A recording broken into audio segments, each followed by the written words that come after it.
Now, let's talk about Prince Andrew. So, what the exact moment was, who knows, who cares? But two things I just want to say on the behalf of my mates here in Australia that you can gladly take back to everyone in England. Number one, I couldn't care less about Fergie. I don't care where she has lived for 30 years. I don't care where she lives for the next 30 years. She was out of this deal. If she's been mooching from good luck, enough. I don't care. The second is that I always think about their kids. I mean, these poor kids having to put up with this bloke all day, every day. Couple of days in, after the sting of the shock has gone, where are people sitting on this massive bit of news? Well, they're very happy, Paul, to see the back of Andrew, who, of course, is no longer Prince Andrew, just plain old Andrew Mountbatten Windsor, a very arrogant man of very poor judgment, who lied on the BBC about the timeline with which he was still in communication with the disgraced paedophile Jeffrey Epstein. So he's a liar. He's a man of poor judgment. He's brought nothing but embarrassment on the royal family for decades. I will say it's disappointing on the part of Charles, Paul, that it's taken the king this long to deal with his errant brother.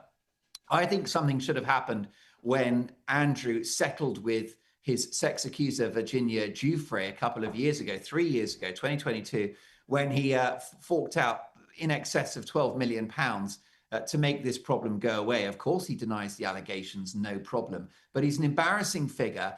And he's going to live in a humble property on the Sandringham estate. And as you say, give me the world's smallest violin for Fergie, who's in her own way just as bad as Andrew. There are some suggestions, Paul, that it was she that introduced Andrew to Jeffrey Epstein. I don't have that on good authority, but it's my understanding from royal experts that I've spoken to that certainly she was instrumental in that relationship with Epstein. And she's got terrible judgment. She's always broke because she lives beyond her means, because she thinks that she's a queen in her own right. And now she's out on her ear. There is only one thing that might prey on the mind of King Charles as we speak, Paul, and that's the threat of a tell-all book on the part of Fergie. Now, she's quite a well-published author already. She's had her original autobiography, which was quite innocuous, and her children's books. But it's quite clear that if she did a warts and all autobiography that exposed every single member of the royal family, she would make millions. Yeah, that's a really interesting thing, right? The proverbial sort of gun to the head, right? Now, obviously, also, we're not making any allegations of involvement of abuse with Fergie. That's very clear. We're talking about, the circles, it was the ill-advised friendship, her ill-advised friendship with Jeffrey Epstein, exactly. And it's the fact that Andrew and her were in contact with him after his conviction for the most egregious crime of trafficking a minor. And that's 2008.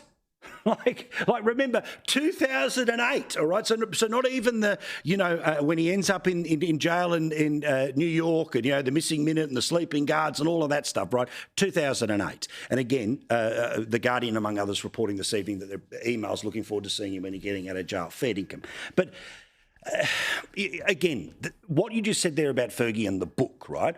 Well, presumably Andrew and the book, right? Which is, okay, if you're on the outs, the reality is that here's the deal, right? Someone somewhere says, here's X million pounds. Who cares if it's true or not? Go nuts, right? Write it, go nuts. Now, okay, the book may be unpublishable. It may be unpromotable, but it's all about an advance. And unless written in the contract somewhere was that it has to be printable, then it's one heck of a threat to make. But I don't know. There's part of me that just thinks, look, roll the dice. Like, so what's the worst they can throw out there? How best can we lawyer and buff the edges here? But again, I don't know that anyone's going to be wanting to sit opposite, say, particularly Fergie or Andrew, because if you got the chance to interview them, you're going to go, okay, thanks for the book. Anyway, so in 2008, did you this, did you that? In 2010, did you this or did you that? No one's going to sit there and give their story. No. Well, that's right. And to be fair to Andrew, although he's a man of terrible judgment and, lots of cases to answer regarding Virginia Giuffre, he's never proactively sought to damage the royal family. And that's why I think a book from Andrew is less likely to happen. And I also think that Charles has said, I'm going to accommodate you at my expense in Sandringham. Yeah. And you can basically see out your days playing golf and riding horses. And I think that's the deal they've struck. Fergie, on the other hand, watch this space. Oh, look at you. Look at you. You're ready for the next chapter. That's a man who knows what he's doing. Follow him on YouTube, Mark Dolan, Mark Dolan Show. You can also check it out on TalkTV in the UK. We love you, brother. We'll see you again next week.